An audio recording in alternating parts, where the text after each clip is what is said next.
Okay, click it, click it. Oh, look, she came in beauty pageant attire. Hello, beautiful. Hey, babies, it's the even more fabulous Mother Love coming to you live and in living color. Well, as opposed to coming to you dead and in black and white, any kind of way we're alive. I'm so pleased to have you join us this afternoon. And if you won't be able to join us for the live feed, you know, Mother Love got you 24/7, baby. All you got to do is download the show, plug it in, and pick which one you want to listen to and watch. Today on the program, I am just, first of all, can I just tell you how proud I am of you that you have, because you know you're going through the gauntlet, especially for young women, and to see someone as beautiful and not just physically beautiful, even though they help. They can say whatever they want. You know, they want, like they always say, oh, dead people. Oh, they sure look natural. No, they look dead. I'm just I'm just saying. This beautiful lady is Elisa Cook. She is Miss Black Queen City down in Mississippi. See, I told y'all they make pretty people all over everywhere. Her college degree will be on marketing and business. When she goes to college, are you going to college? You are going to college, right? Yes, ma'am. Well, welcome to the program. This is Miss Elisa Cook. Joy, tell us about yourself. We know you're from Mississippi. We know you about 12, 13 years old. You know, I'm just teasing. So tell us about Elisa Cook. When you were like, when did you know you wanted to enter into the pageant business? Well, at first, I didn't really think about going into pageantry itself, but I did see people, well, women going into pageantry, and they just look so beautiful and graceful on stage. And I seen that on TV, and then at my school we had pageants, and I thought, hey, might as well join that. And I had a great time. I met a lot of people. I didn't win, but I had a lot of fun, and I really enjoyed the lessons that I learned from it and how I felt on stage. So Well, see, I was, that's yeah. oh no, you won then. You might not have won the pageant, but you won the foundation of who you are and whose you are, who you want to be when you go out on display. Because it's really going out and being on display. You know, some of us can go with our good looks and our winning personalities. You have them all. So when you told your folk, now you got brothers and sisters. Yes, ma'am. Where do you fit in the line? I'm the youngest. I'm the baby of the family. How many siblings you have above you? There, two above me. I have a sister and a brother. So you did they spoil you rotten? A little bit, maybe. That's all right. It's all right to be spoiled because if you don't know what you like and who you like and what you the kind of people that you want around you, and that's the beautiful thing about being in the pageant industry. Because I can say it like that because I have done beauty pageants before, several of them as a matter of fact, and it was to showcase plus size women because nobody was paying attention to us. Nobody was saying, "Oh, you're beautiful." You know, they say, "Oh, you got a pretty face, but you got a big giant behind." And then it was just all wrong. And to come into it, you know, like we did, because we came in tiaras blazing, shall I say? We came in with crowns and tiaras and sashes blazing. So you got to go into this, and you said it wasn't like competition for you, or did you think, oh, this is easy? It I, was it was easy to go on stage. It wasn't that terrifying to me, but it wasn't an organization. It was just school, and you see everyone every day, so it's nothing really new except you're in a dress and walking on stage. oh, listener, it's nothing really new. I'm just gonna put on a beautiful gown and some really cute shoes, beat my face, and put my crown on top of my head.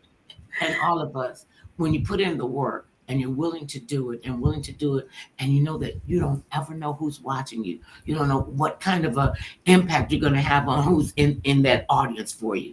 So when you first got into it and you saw that you could do it, what kept you in the business and why is that important for you, especially in this day and age when people can be, and you know, teens and young people could be so cruel to one another, you know, and one of your platforms, which I really appreciate, that you even see that there's an issue to help bring out the best in young people. Who was there for you to bring out the best in Elisa? It was actually my band director and my family, of course, but at the time it was my band director, Mr. Landrum. And during a struggle of a time, growing up shy, he was the reason that I became a drum major in high school. So I wasn't even thinking about it, but it really built my confidence going into this role of being a leader and then having the same opportunity again the next year. It was just a blessing in disguise, and now I'm here. And look at you now. You're here with Mother Love. So tell us about what interests you as you go along. I read your bio, so I knew that you were a drum major. And I didn't want to look at your picture first because I want to see you. And you're a little bitty tiny thing. And are you beating the big drums that's over your shoulders and I actually conduct. That's what I do. oh, all right, Missy. I play the drum. I play the baritone, the euphonium, Mm-hmm. and not many people really know about that instrument, but it's pretty similar to the tuba. It's somewhat low. It can be high also, but Mm-hmm. I conduct the band. Oh, so you go in there and direct traffic with the band. When you go, what do you guys go to songs are? Because a lot of the bands have gotten better over the years. It used to be when a band came out, you didn't know what the heck they were playing. They might play one little riff, and I know that there were kids in it. So I understand that. What is one of your favorite tunes to do to beat on the drum with, or do you have a favorite? With the baritone, I loved what was the song? It was from Black Eyed Peas. What was it? It's like Okay, I, see, don't, I people. forgot, but it was a Black Eyed Peas. The youngins will have a brain fart too, because you went. It was fun though. I loved it, and I would always try to tell the band, "Hey, you want to do this song?" And the band director would be like, "No, no," because the low brass people were the only ones that really knew the song, so Mhm. we couldn't do it as a whole Okay, band. and you had said this a few minutes ago. Most people don't know what it is. Share with people what the baritone, what it is in the brass section.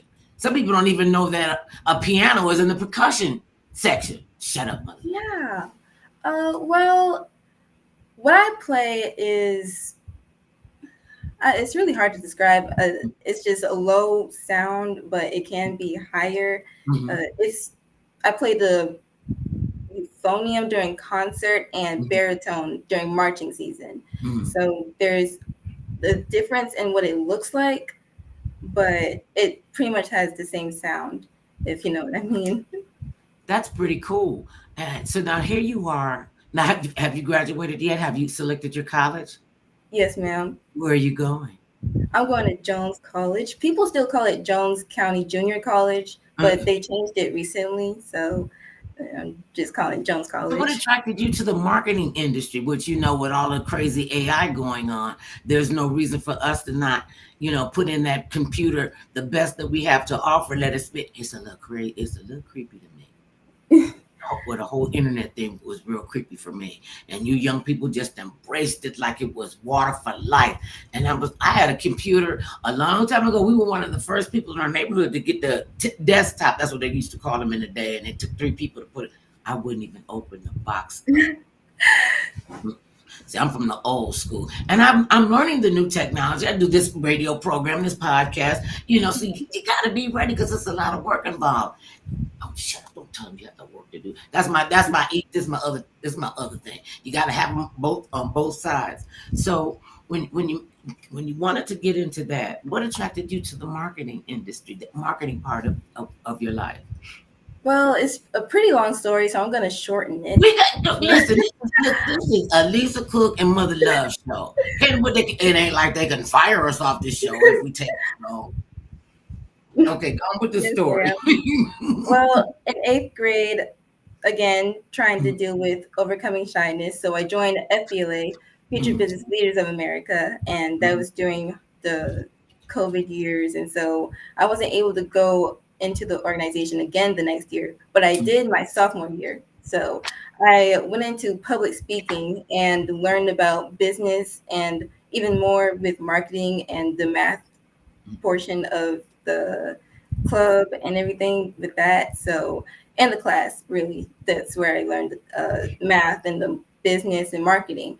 So, I was really thinking about what I already know and mhm, what I have experience in and what I can build off of what I already know and what I've mhm. experienced and had awards from already. Oh, So, I really wanted to build something more mhm. with going into college with See, something I know familiar.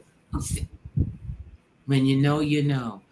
So do you have an approach that you would take? You know, say you're coming in to meet Mother Love, and are you looking to do business to business or business to lay people? You know, I just learned about that not too long ago. So are you working? Well, I said a while ago, probably like 100 years ago, about business to business advertising and marketing, because that's different than going out there and trying to get somebody to buy one of your sponsors' wares and put it in there and on their expo and what have you. And people, that's a lot of work.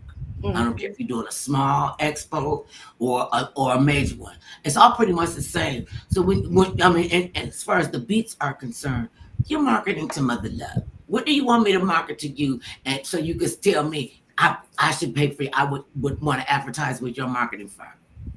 Well, with my platform, I really want to encourage the youth on the importance of leadership. You coming from a shy personality, feeling not well spoken or not being able to use your voice or your talents, Mhm. you can be a leader someday. You can use your voice for whatever issue you want to speak about, or if you want to speak uh, more better for other people to understand. And I am just that example right here. So I want people out there to know that you can be similar to me of growing up and learning about leadership, and I want to help you with that across the state of Mississippi and across the country eventually. And I really want to help the youth for leadership. And growing up, seeing many people around my age struggling to speak to people their own age and even younger, I really want them to understand that this is very important. And I want the adults to understand that their children are struggling out there, whether you know it or you don't, they are. And I really want them to know that this is a very important issue that needs to be solved. And what's the beauty of it? You acknowledge that the pandemic set so many people back, and the kids that were already shy, that were already introverted, now they're isolated from their friends, and some of them for their families. When COVID came down here to hit, what we're doing, and we had to go through we went through the whole thing with the mask, and then, and a lot of kids unfortunately got lost and fell through the cracks. And a lot of them, when they went back to school, the teachers were saying these kids are like 2 years behind. So they kind of go down a little deeper in that introverted world, because now nobody really doesn't want to see me. And what would I have to say? And I know that you've heard this as a speaker when you first start. They said speaking in public is one of the most agonizing thing that people just would not want to do. And then you get us two crazies, and we're like, yeah, we're gonna do it. What we scared of? What you talking about? And you said, I gotta be there for these young people, because a lot of them, and it's unfortunate, they come from single parent families. The mother got 3 kids. The dad got 3 kids. They, trying to keep ends meeting, keep their means met, and they have to make a difference between, do I get food for my kids or do I pay for my medication? And it's that spiraling going over and over and over again. And a lot of them, one thing the pandemic didn't hurt was the drug industry. And that's when people, we had to step in then, because they were so full of despair. So what now when you go on stage, are you ever shy? Do you still get butterflies before you go Yes, on stage? ma'am. Most definitely. Just recently, I spoke to an organization I was a part of my junior year, and it was Youth Leadership Lauderdale, which inspired me for my platform. I spoke in front of the class from this year that graduated from the organization, and I had butterflies in my stomach throughout the whole speech, even beforehand. But hopefully, I didn't look that terrified. But I felt confident throughout my speech when I got more into what I remember from my experience. And the more really what I know from public speaking, what I've learned through high school is when you're talking about something you're passionate about, then you come off more confident when you're talking about something you experience and that you really know about. And kids they're like, you guys are like sponges. That's why you can't stand up in front of your little kid when they little kids and lie to them, because they'll out you in a minute. My mama said she ain't home. Mama, you ain't home, right? And what she gonna do?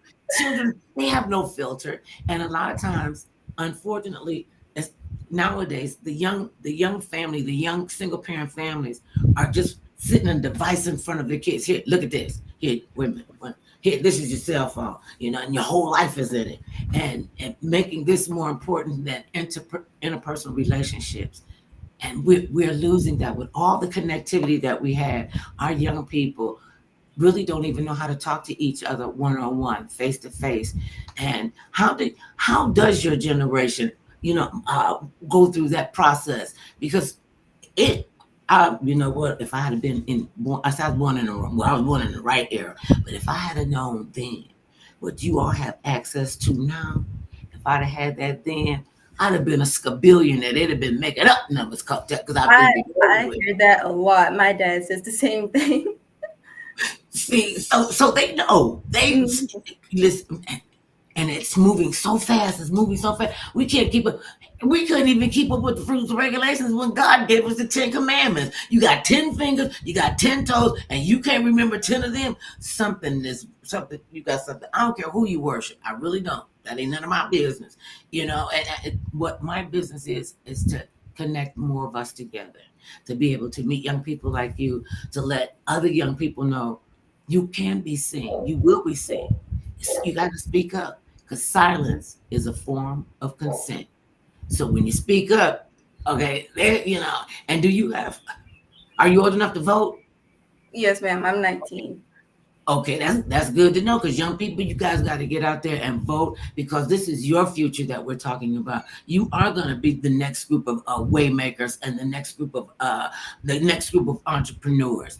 And so I know that it's imperative that we stick together and make sure that we keep people like you young, talented, smart, and not too shabby on the eyes too. And I don't look at people like that because some people can be absolutely beautiful physically, and they have the nastiest personalities.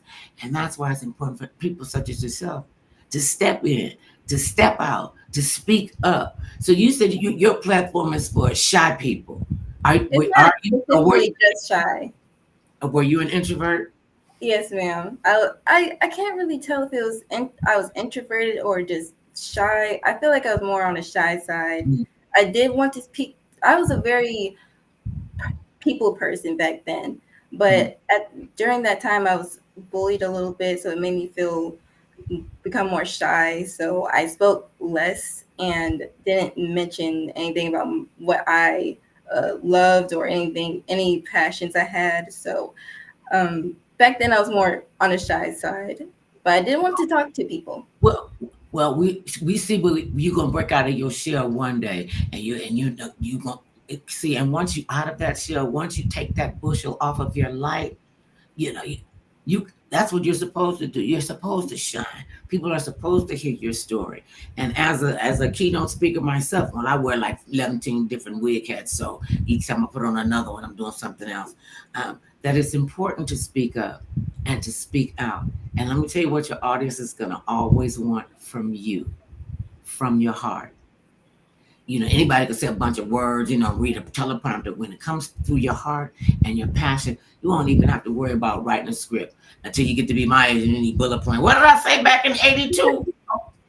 You know, and the fact that you are willing to do that because so many of our young people are hurting and they just don't know where to go, don't know what to do, don't know who they can trust as a mentor. You said your band director, well, you were directing the band, but your band teacher, what did he say to you?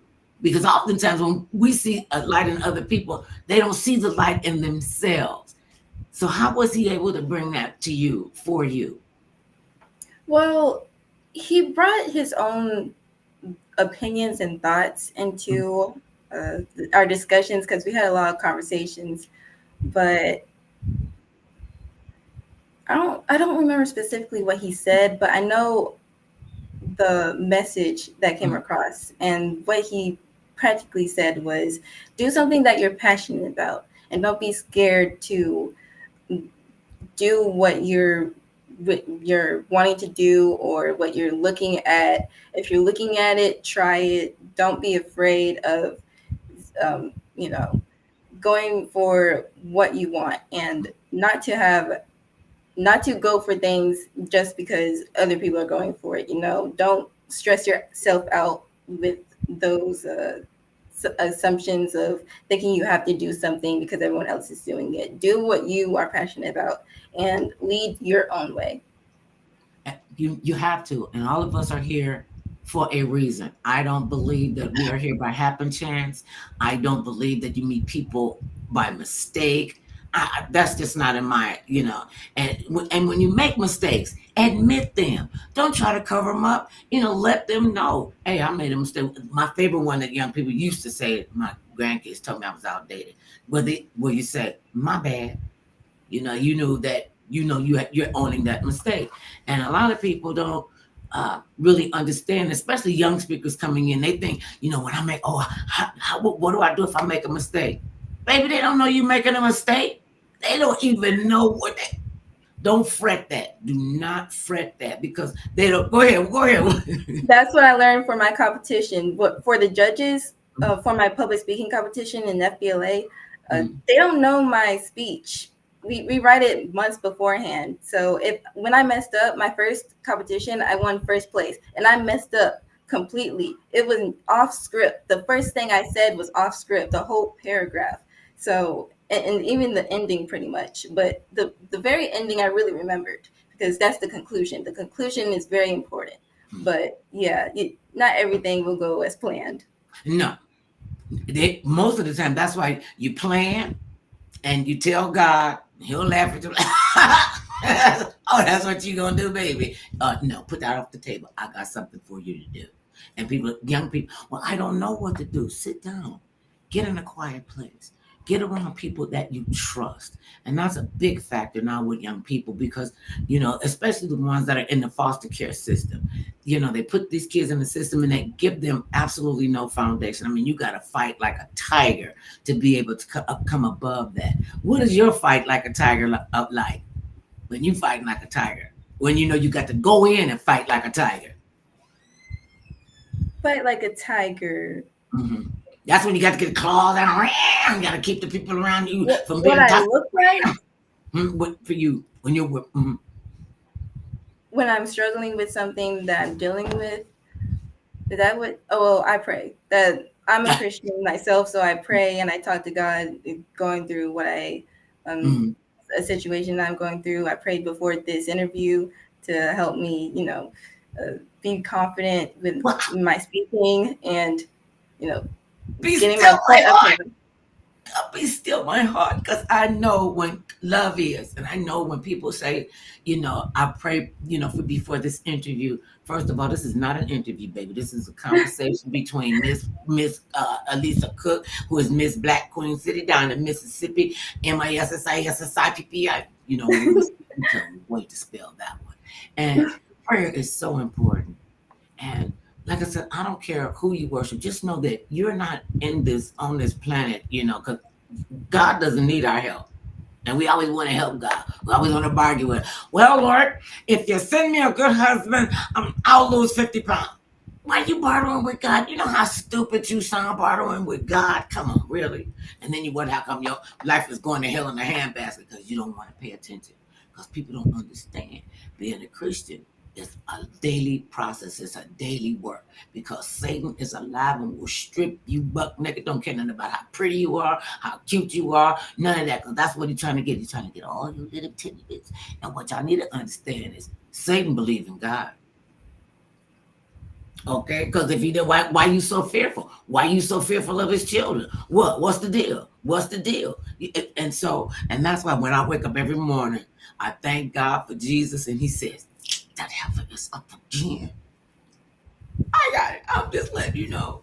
So when when you in there, and we're gonna all struggle. What are some of the adversities through your life have you been able to come through and come on the other side?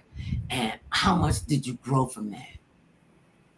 Well, when I was younger, I never really talked about this to many people or really anyone, but there are times when I had to deal with racism in my elementary. It was majority, it wasn't majority of blacks, and Mm, I just felt that there was always comments about my hair, my skin color, stereotypes of being a black girl, and I always had to deal with those things, and it made me feel more insecure of myself. So later on, I had to look at my family and see, wait a minute, my aunties, my grand, I'm sorry, my grandmothers, my family, they're all so beautiful, and they have been such great supporters of me and my life, and they're such great role models, and they've done so many things for me that they don't even really know.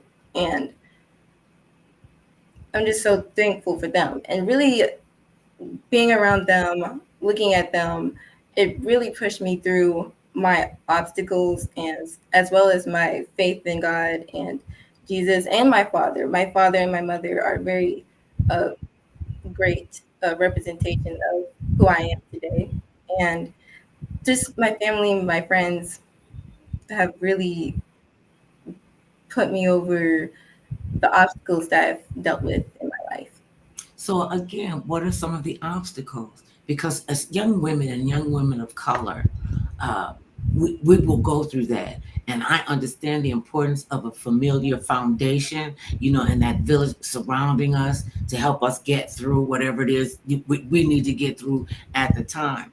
And a lot of women really don't understand the power and magnitude of their friendships with their girlfriends, with their mothers, with the other women in their family. And when you think about it, and I say this all the time, my husband and I have been married for 412 years. And, people say, well, I want a guy like that. I was like, okay, are you willing to put in the work like that? Okay, this is not all flowers, kisses, and love, baby. It's not. And you got to look at what the real world is. And there's so many, what is it?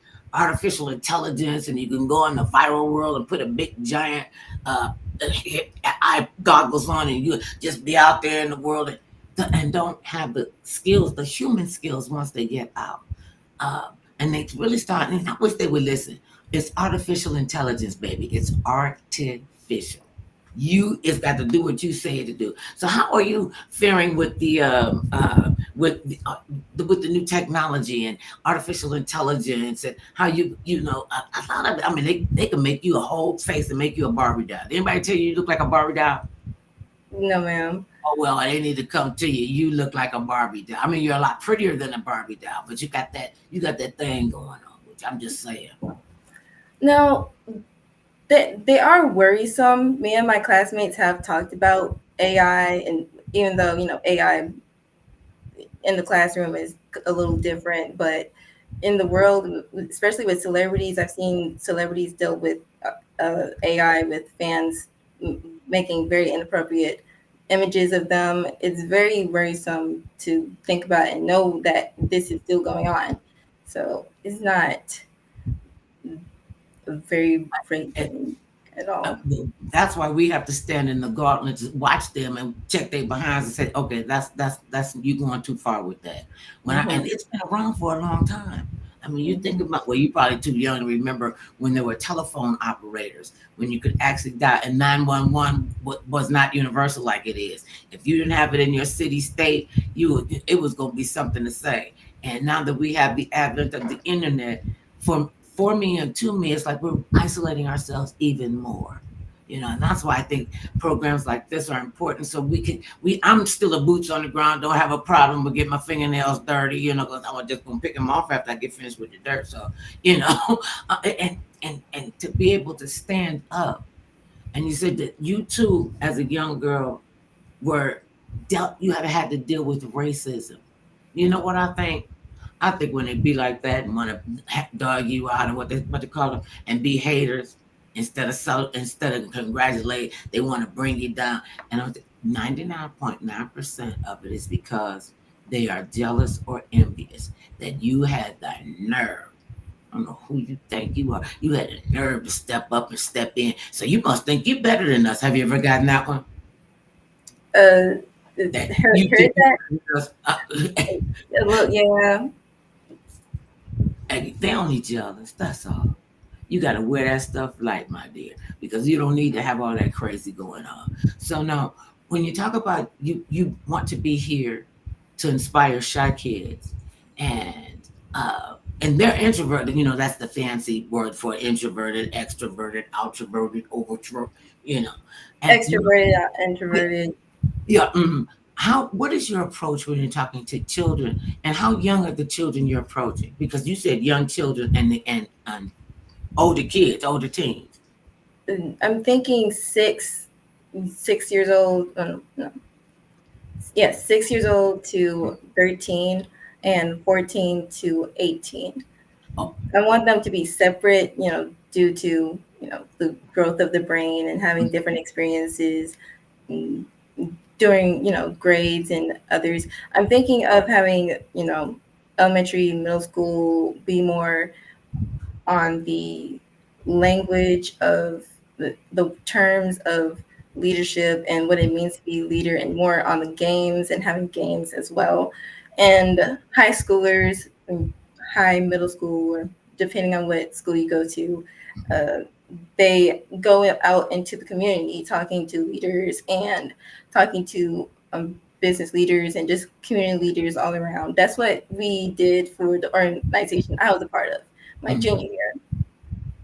But I also want them to have, a class so they can learn about uh, your roles in your mm-hmm, life.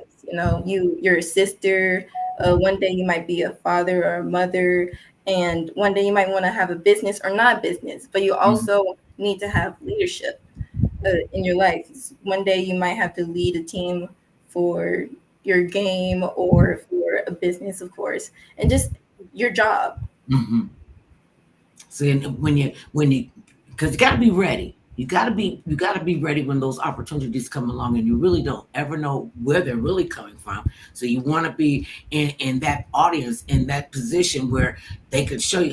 I agree with you. I agree with you 100%. Because when we don't talk to our young kids and teach them right from wrong, and teach them a set of morals, and this we will not tolerate this misconduct. Um, Oh, yeah, and we don't. They sit their kids down in front of a computer, in front of a cell phone. Just go over there. I'm playing whatever the game is that they're playing over there. Just don't bother me. I mean, I remember one of my friends. Her only child, spoiled rotten. And I remember last time she came out here to visit us, and she said, "Auntie, I don't know. I think I'm supposed to have my face in a book. This is a kid. She just graduated from college, just now this past May, and she's working on her master's. And she is a great study person.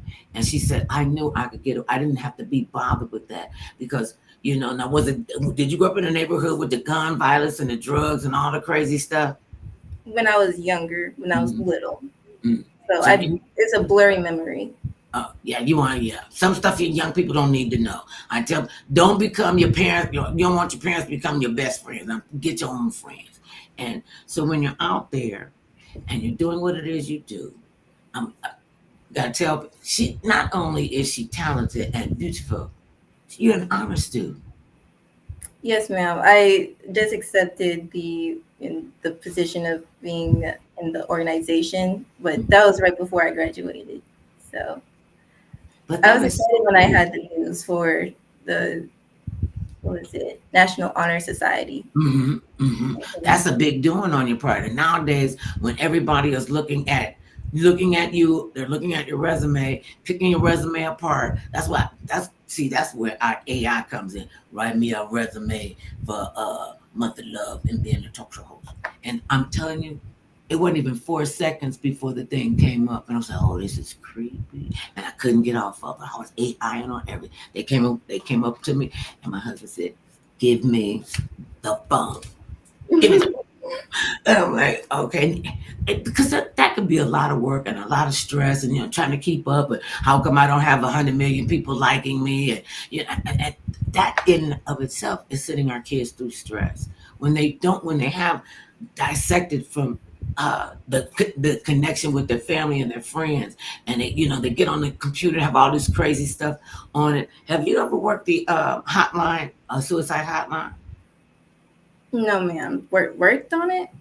Yeah, like when they call up, "Hi, you reached the suicide hotline. What's the matter, baby?" then they know it's me. So I can't even disguise my voice. And that was really, really difficult. And a lot of kids, that's a lot of them only see that as a way out. We gotta uplift them. We have to be there for them, and we got to be them. And that's where you come in, Miss Elisa. You come in because you are them. Well, tell me what your speech is like. Just like the bullet points, because bringing somebody out their shell, that take a lot of work if you're really gonna do it right. You know. So, what's your go-to piece of information? Information on becoming a public speaker. Becoming a I public speaker, leadership, understanding that they have a voice. How do you so they can their voice can be heard? Public speaking is a very important quality to have growing up. So, body language is very much important when you're giving a public speaking speech. When you're speaking to your audience, you don't want your arms to be crossed. You don't want your chin down. You don't want to have no eye contact, because the audience will be lost. They won't be interested in what you have to talk about. So, public speaking is a little different from interviewing. Public speaking, you can reach your hand out. It's very important to also show your palms. I don't know, it's just a thing, but have your hands out. And sometimes you don't even have to have your hands out. You can just have your hands down. But it's also very important to have eye contact, have clear speaking clear to the audience. If you have a mic, if you don't have a mic, what else? If you have a paper with notes, you can look down and up, but don't stare at it the whole time. So try to be able to look at the audience and the notes, but not an equal amount of time, but majority time in the audience. It's a technique. And with leadership, yes, you might be a boss, but like sports and a company is completely different. In the company you have to be much rougher, but in a sport or with your friends or in a group assignment, leadership is not bossing someone around. Do this, you have to do it because I said so.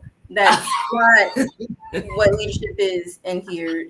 You have to lead people with understanding, relatability. Hey, I was in your shoes not too long ago. I understand. Here's how you can fix this. Not, hey, don't do that next time. Well, yeah, that's debatable. But I just got you.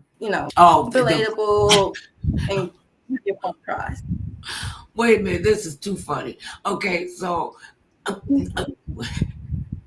uh, your screen froze for a second, and it froze right in the middle of a word, and this eye went all white. This eye was like you was wicked, and you were still beautiful. I mean, you couldn't even make an ugly face. You could not, that was just see. Did I just not tell this child you can make an ugly? Now you're trying to make an ugly face. It doesn't. No, it didn't. It was just too funny to me. See, you got to roll with the flow, Mhm. And do you take yourself really serious in what you're doing personally? Yes, ma'am, because this is, well, also, I want there to be enjoyment. I don't want it to be too stressful, but I do want to I am taking this very seriously. I really want there to be a change for, kids around my area and around the country and my state, because I don't know if people really are realizing the change in the kids nowadays. And what I've seen is a lot of more people that aren't realizing the importance of public speaking. There are people who are outgoing, but when it comes to public speaking, they don't they yes, they get shy on stage, and they can become a completely different person. And as a shy person, it well, a was shy person, it really baffled me, the idea of public speaking. And Mm-hmm. I didn't really like the idea of doing public speaking, but I joined the competition anyways to break it. And I'm still learning. I'm still growing myself in public speaking and talking to people and, interviews and podcasts. I'm gonna give you this. Well, it wasn't a tad bit of advice. This was a big. thing that she sat me down. We sat down and had a conversation, and we were there. I was doing a television show, a live show, and she was one of our guests. And after we got finished, and everybody went there, all applause and everything, and I was getting ready to go out the door. She was sitting on the sofa looking through some notes or something, and she said, "Come over here, darling. I want you to sit down with me." And that was Dr. Maya Angelou, God rest her soul. And she sat there with me, and I sat there with her, trying to suck up everything she said and take notes and stuff. And she said, "Darling, you don't have to do that, baby. What you do, I'm going to tell you this about your audience. People don't care how much you know, people don't care who you know, people don't care about anything except watching you, and they got to know that you care about them, and that's what they care about. They care about how you can make them feel, how you will make them feel. They don't have 99% of the time, they don't even remember the speech, or they can remember parts of it. And there's something so awesome about people after you've done your speech, and they want to come up to you, and they want to be in your presence because they've gotten something from you. And as a leader, people will pick every piece of everything you got to take it out on, and you have to be able to maneuver and master that, because people care about, they want to know that you care about how they feel.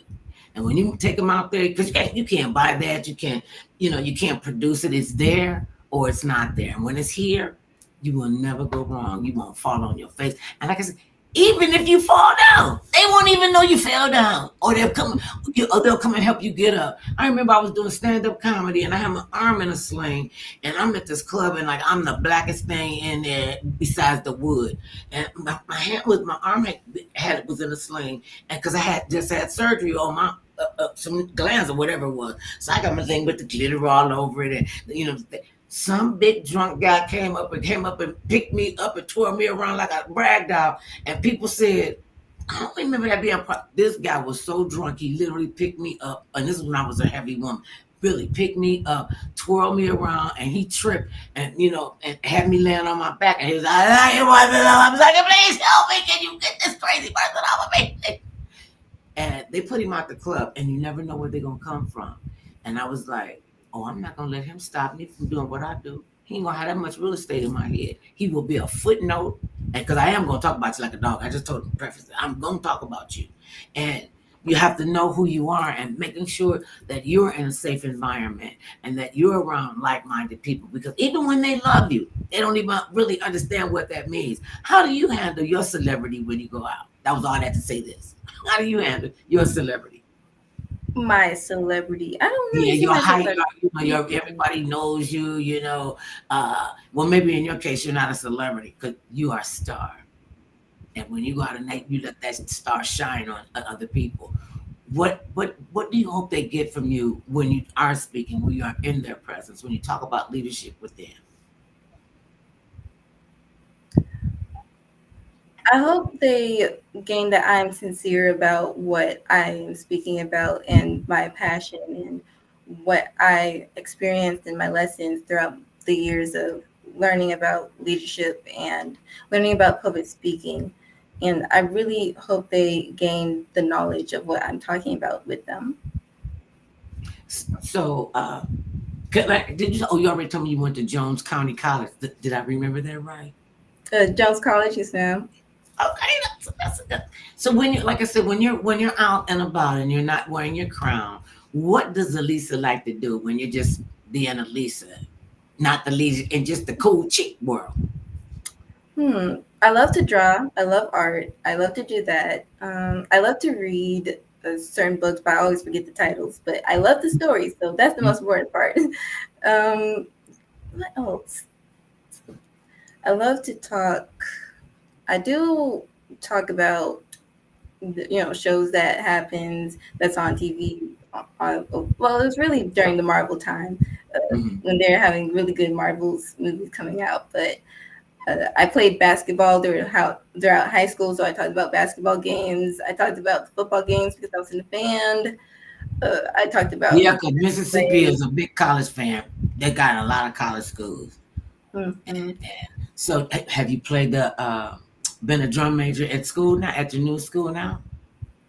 Oh, I'm an upcoming freshman, so I Oh, tried you out. just brand new to the adult world. Oh my God, you just a baby. No, that's what I was smelling. That's what I was smelling like. She smelled like she got milk on her breath. That's that's what I say to the young people. And you got so much going for you. What's going to be in your you see yourself 5 years down the line? Graduated from college, you're out here in the world. What are you going to do when you grow up? Oh, don't grow up. Grown up suck. Grow up. I'm thinking of starting my own business in with art. I love art. That's my What main kind? passion. But I wanted to start up in business because I thought that was Mhm, more important to start off what I want to do with my career. Knowing about marketing and the mathematics that's involved, mhm, and knowing my audience and everything that's included with that. So I wanted to learn about the business first and then mhm. get to the art. See that now? See. You listen. Didn't they tell you can't be doing logic on the mother love show before 4 o'clock?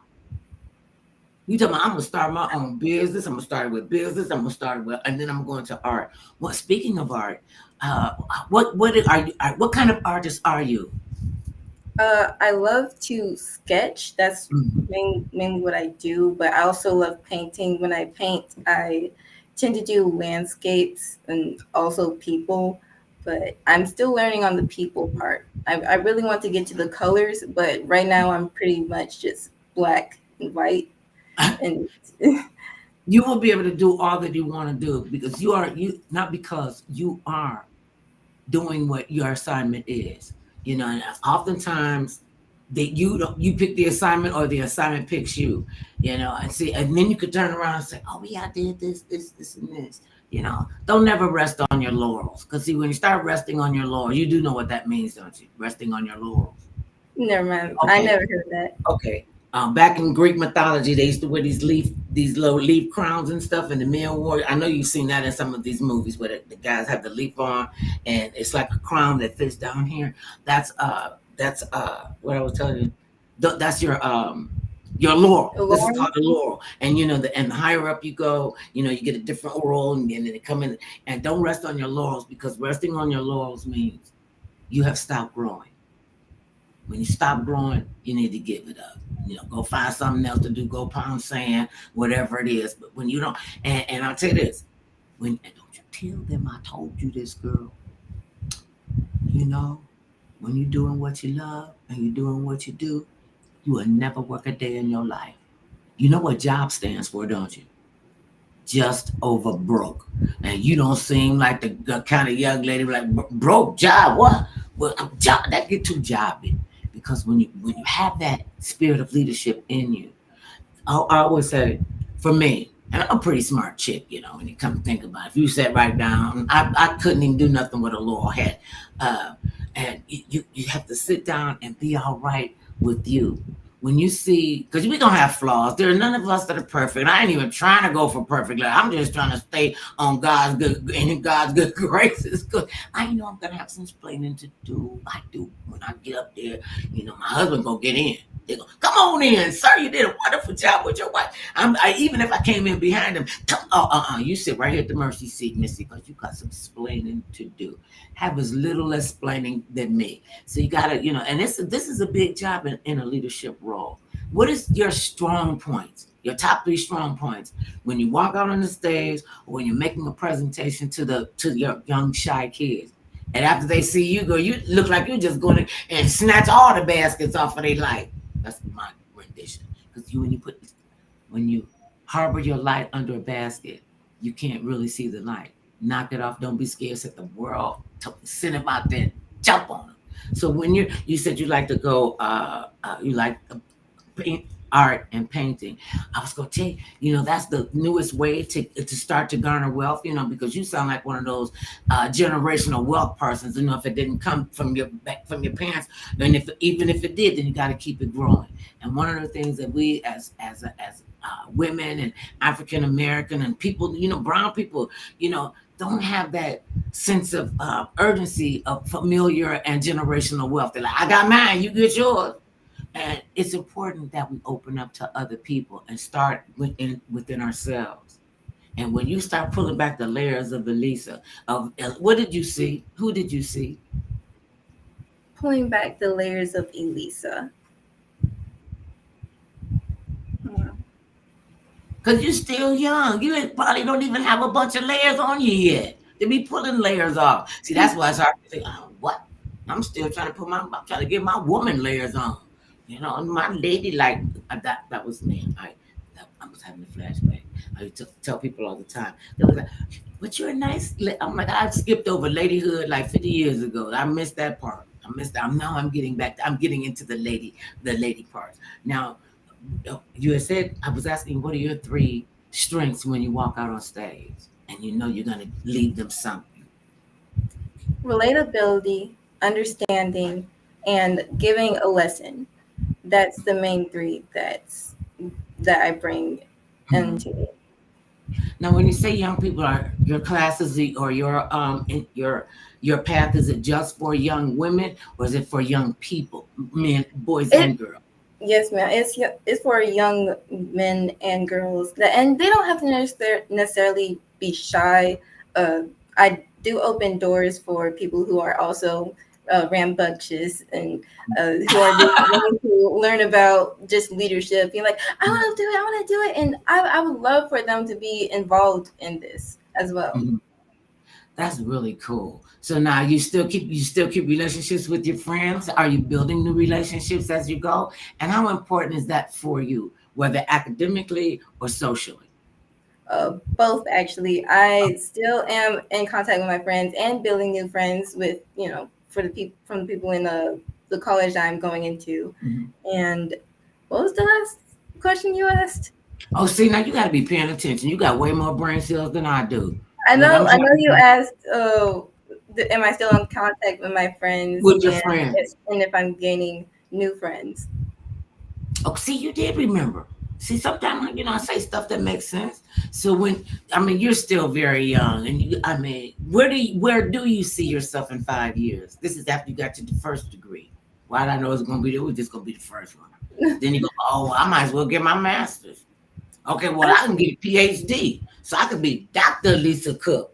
I'm just saying. Yeah, I'm actually thinking of being in the medical field, but that's just a thinking process. Mhm, Right now, I do know that I want to be in the business area and just have that under my belt. Just have something under my belt now, and something later with art. But I am thinking about going to a different college afterwards as well, going to university mhm. and beyond.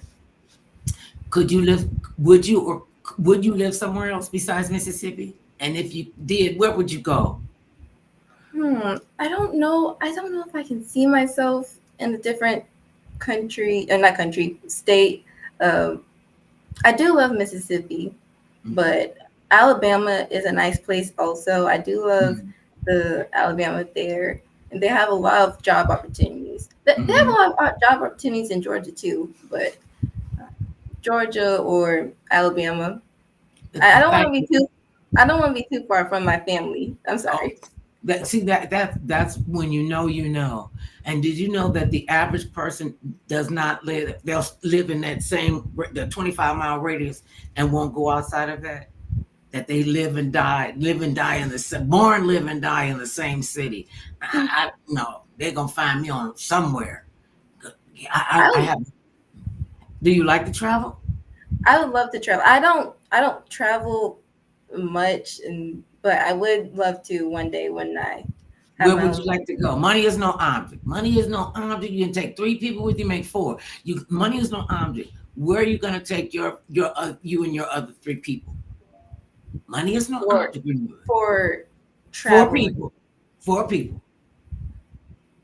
New York. I don't know. I really Have you ever like. been there? No, ma'am. I Oh, let haven't me been ju- up let, there. let me just hold on to you, baby, and let you know it's a New York state of mind. I live in California. I was born on the East Coast, and California and New York, yeah, they're United States. They are so different.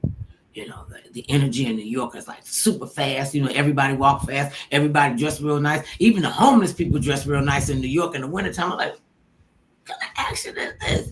It is a New York state of mind, and it is. one of the most fascinating places that I had the privilege, well, my family had the privilege of living there, well, working there in New York City. There's nothing like it. It was really something. And I absolutely loved it. And I'm a winter baby, so I didn't like being there in the wintertime. And I was like, and everybody, and most of them don't even drive cars. Most of them don't have cars. And I was like, we rode on the subway, and people, if you know what you're doing, get on the subway. I mean, that's what I say. Take somebody with you, and just so you know, take somebody with you that got money on their credit card. Because if you're anything like me, the first thing you're gonna want, I want all the souvenirs in this store, and I want to have them shipped to my house. And my husband would come up behind me and say, "Don't listen to her. She's not getting all of this." Because it is. I mean, everybody there is so. Well, I can't say everybody. Everybody that I came in contact with, they got a whole different kind of mindset than we do. And this one thing, when you go to New York, don't do this. Because they'll know you're a tourist. And they'll be following behind you. They'll cut your fanny pack off of you. I mean, it can get kind of crazy. We would say, because I come from the hood, I wish you would roll up on me up in New York. You will come up with body parts missing. And I loved it. I just really loved it. But it's really expensive. And they have some of the best food in the world. Even the dives got good food. I'm talking about really good food. You see lines out of the Georgia Avenue Grill all the way down the shore. That's in D.C. But I'm telling you, it is really a remarkable place. You will absolutely enjoy yourself because it's a lot of stuff to do. Have you been out here to California? No, ma'am. Okay, when you come to California, just look up Mother Love and we will give you the Mother Love California experience. And it is amazing. And we literally, my husband and I, people come out for their vacations or just to come out and hang with one of his friends just flew back. He came to get his granddaughter, came down to see, they fly back like this is their vacation spot. I mean, winter, summer, because I have to live with, I don't do cold weather well anymore. You get here? Now, this is another one. Can you cook? Can you cook? Her face ain't even moving. The camera done went still on me. Let's see what's going on. Can you hear me? Oh, wait, no. Oh, she fell off the thing. She's going to come back. But anyway, that is Elisa Cook. She is Miss Black Queen City. She's an honor student, a leader for teens and young marketing and the young, and marketing and business major, and being a business major as she goes to college. She is a first year senior, and besides her being gorgeous, she is definitely multi-talented. Oh, wait a minute. I thought she was oh, here she is. I knew you. I know you was gonna come back. Your whole face went still. Can you hear me? Yeah, the internet. Oh, Yes, ma'am. The internet okay. just shut off Okay, for a listen. little bit. People forget this is live. Is live. That's all right, baby. I got your back. Don't even be concerned. So tell people how they can get in touch with you if they want you to come to their events, speak at the church, at their youth groups. What do they need to do to get connected to you? My lips don't work.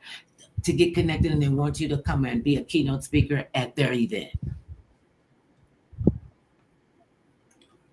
Well, you can reach out to me to my 90 Facebook page, seconds. Miss Queen City Talented Teen on Facebook.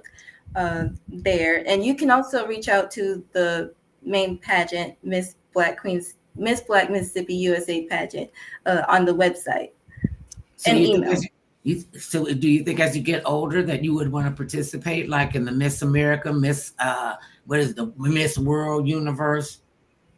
Definitely, when I get older, I'll start thinking about. Oh, I thought about it. But probably when I'm much older.